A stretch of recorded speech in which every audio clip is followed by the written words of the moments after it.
Breaking news. Krishna జిల్లాలో తీవ్ర ఉద్రిక్తత నెలకొంది.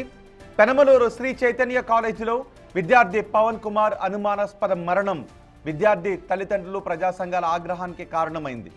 తోటి విద్యార్థుల దాడిలోని పవన్ చనిపోయాడు అని, యాజమాన్యం దానిని ఆత్మహత్యగా చిత్రీకరిస్తోందని తల్లిదండ్రులు ప్రజా సంఘాలు ఆరోపిస్తున్నాయి.